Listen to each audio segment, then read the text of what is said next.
ಕರ್ನಾಟಕದ ಎಲ್ಲ ಸಮಸ್ತ ಸ್ಪರ್ಧಾರ್ಥಿಗಳಿಗೆ ನಮಸ್ತೆ. ಸ್ನೇಹಿತರೆ, ಕಾಂಗ್ರೆಸ್ ಅಧಿಕಾರಕ್ಕೆ ಬರೋಕ್ಕಿಂತ ಮುಂಚೆ ಈ ಒಂದು ಯುವ ಸಮುದಾಯಕ್ಕೆ ಒಂದು ಆಶ್ವಾಸನೆಯನ್ನು ಕೊಟ್ಟಿತ್ತು. ನಾವು ಅಧಿಕಾರಕ್ಕೆ ಬಂದ ನಂತರ ಪ್ರತಿ ವರ್ಷಕ್ಕೆ 1 ಲಕ್ಷ ಹುದ್ದೆಗಳನ್ನ ಫಿಲ್ಲಪ್ ಮಾಡ್ತೀವಿ ಅಂತೇಳಿ. ಇವತ್ತಿನ ಸಿಚುವೇಶನ್ದಲ್ಲಿ ತಾವೆಲ್ಲ ನೋಡ್ತಾ ಇದ್ದೀರಿ, ಎಲ್ಲ ಯುವಕರು ಏನು ಪಾತ್ರ ಬೀದಿ ಬಂದು ಇವತ್ತಿನ ಘಟನೆಗಳನ್ನ ತಾವೆಲ್ಲ ಗಮನಿಸ್ತಾ ಇದ್ದೀರಿ.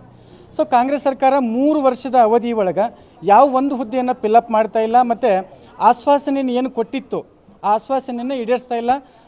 ಈ ಗ್ಯಾರಂಟಿಗಳಿಂದ ಈ ಒಂದು ಸಮಸ್ಯೆ ಆಗಿದೆ ಅಂತೇಳಿ ಎಲ್ರಿಗೂ ಚೆನ್ನಾಗಿ ಗೊತ್ತು.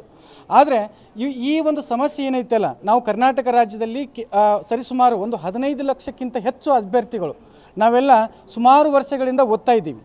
ಹಾಗಾದರೆ ನಮಗೆ ಏನು ಹೇಳ್ತಾ ಇದ್ದೀರಿ, ನೀವು ಯಾಕೆ ಸುಳ್ಳು ಆಶ್ವಾಸನೆಯನ್ನು ಕೊಟ್ಟು ಅಧಿಕಾರಕ್ಕೆ ನೀವು ಬಂದ್ರಿ ಅಂತೇಳಿ ನಾವು ಇದನ್ನು ಪ್ರಶ್ನೆ ಮಾಡ್ತಾ ಇದ್ದೀವಿ. ಕಳೆದ ಬಾರಿ ಸಾಕಷ್ಟು ಹೋರಾಟಗಳನ್ನ ಮಾಡಿದ್ದೀವಿ. ಬೆಂಗಳೂರಲ್ಲಿ ಮಾಡಿದ್ದೀವಿ, ಧಾರವಾಡದಲ್ಲಿ ಮಾಡಿದ್ದೀವಿ, ಕಲಬುರಗಿಯಲ್ಲಿ ಮಾಡಿದ್ದೀವಿ, ವಿಜಯಪುರದಲ್ಲಿ ಮಾಡಿದ್ದೀವಿ. ಆದರೆ ಸರ್ಕಾರ ಯಾವುದೇ ಇದಕ್ಕೆ ಕಿಂಚಿತ್ತು ಏನು ಪಾತ್ರ ಒಂದು ಸಣ್ಣ ಒಂದು ರೆಸ್ಪಾನ್ಸ್ ಸಹಿತ ಏನು ಪಾತ್ರ ಮಾಡ್ತಾ ಇಲ್ಲ. ಅದಕ್ಕೆ ನಾವು ಈ ಮುಂದಿನ ದಿನಗಳಲ್ಲಿ ನೋಡಿ, ನೇಪಾಳ ಮಾದರಿ, ಶ್ರೀಲಂಕಾ ಮಾದರಿ ಅಂತೇಳಿ ತಾವೆಲ್ಲ ಗಮನಿಸ್ತಾ ಇದ್ರಿ. ಆ ಒಂದು ಮಾದರಿ ಕರ್ನಾಟಕಕ್ಕೆ ಹೋಗೋದು ಬೇಡ ಅಂತೇಳಿ ನಾವು ಸಾಕಷ್ಟು ನಿನ್ನೆ ದಿನ ಧಾರವಾಡದಲ್ಲಿ ಒಂದು ಪ್ರತಿಭಟನೆ ಆಯಿತು. ಭಾಳ ಶಾಂತಿಯುತವಾಗಿರ್ತಕ್ಕಂಥ ಪ್ರತಿಭಟನೆ. ನಮ್ಮ ಯುವ ಸಮುದಾಯದಲ್ಲಿ ಏನು ಅದು ಒಂದು ಕಿಚ್ಚಿದೆಯಲ್ಲ, ಅದನ್ನೇನಾದರೂ ನಾವು ಗಮನಿಸಿದ್ದೆ ಆದರೆ ಕರ್ನಾಟಕನೇ ಏನು ಪಾತ್ರ ಒಂದು ರಣಭೀಕರವಾಗಿರ್ತಕ್ಕಂಥ ಪರಿಸ್ಥಿತಿ ನಿರ್ಮಾಣ ಆಗುತ್ತೆ. ಸರ್ಕಾರದ ಒಂದು ಗಮನಕ್ಕಿರಲಿ. ಮುಂಬರ್ತಕ್ಕಂಥ ದಿನಗಳಲ್ಲಿ ಏನು 2,87,000 ಹುದ್ದೆಗಳು ಖಾಲಿ ಇದೆ, ಕನಿಷ್ಠ 1 ಲಕ್ಷ ಹುದ್ದೆಯನ್ನು ಅದನ್ನು ನೀವು ತುಂಬಲಿಲ್ಲ ಅಂತಂದರೆ ಖಂಡಿತ ರಕ್ತಕಾಂತಿ ಆಗುತ್ತೆ. ನಾನು ಇದನ್ನು ಹೇಳ್ತಾ ಇದ್ದೀನಿ, ಎಲ್ಲ ಒಂದು ರಾಜಕಾರಣಿಗಳು ಗಮನಿಸಬೇಕಾಗತ್ತೆ. ಯಾಕಂತಂದರೆ ಯುವ ಸಮುದಾಯ ಈ ಒಂದು ಮಟ್ಟಕ್ಕೆ ಯಾವತ್ತೂ ಬಂದಿರಕ್ಕಿಲ್ಲ.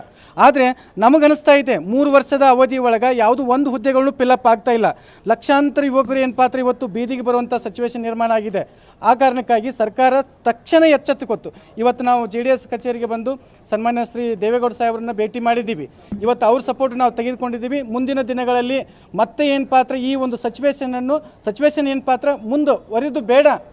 ಆಲ್ರೆಡಿ ಏನು ಪಾತ್ರ ಸಾಕಷ್ಟು ಹಾನಿಕರ ಆಗ್ತಾ ಇದೆ.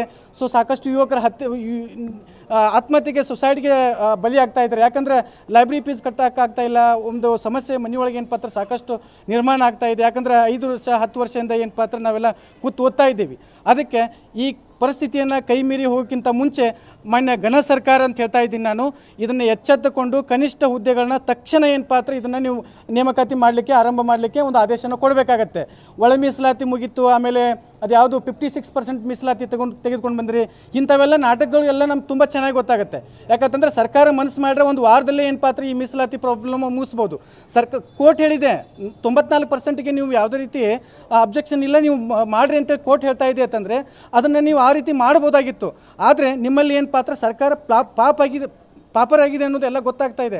ಆದರೆ ನಾವು ಬಿಡ್ತಾ ಇಲ್ಲ. ಯಾಕೆ ಬಿಡ್ತಾ ಇಲ್ಲ ಅಂದರೆ, ನೀವು ನಮಗೊಂದು ಆಶ್ವಾಸನೆ ಕೊಟ್ಟಿರಿ.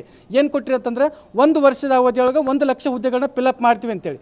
ಇದು ಖಂಡಿತ ನೀವು ಮಾಡಲೇಬೇಕು. ಮಾಡಲಿಲ್ಲ ಅಂತಂದರೆ ಇನ್ನು 2 ವರ್ಷದ ಅವಧಿ ಒಳಗೆ ಕರ್ನಾಟಕ ಯಾವ ಸ್ಥಿತಿಗೆ ಬರುತ್ತೆ ಅನ್ನೋದು ಈ ನಾನು ಮೂಲಕ ನಿಮ್ಗೆ ಹೇಳ್ತಾ ಇದ್ದೀನಿ.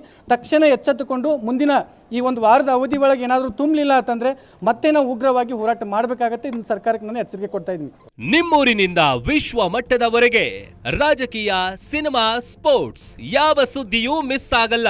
ಬರೀ ಸುದ್ದಿಯಷ್ಟೇ ಅಲ್ಲ, ಜೊತೆಯಲ್ಲೇ ಇರುತ್ತೆ ವಿಶ್ಲೇಷಣೆ. ಗ್ಯಾರಂಟಿ ನ್ಯೂಸ್ ನ ಸಬ್ಸ್ಕ್ರೈಬ್ ಮಾಡಿ, ಫಾಲೋ ಮಾಡಿ, ಕ್ಷಣ ಕ್ಷಣದ ಅಪ್ಡೇಟ್ಸ್ ಪಡೆಯಿರಿ.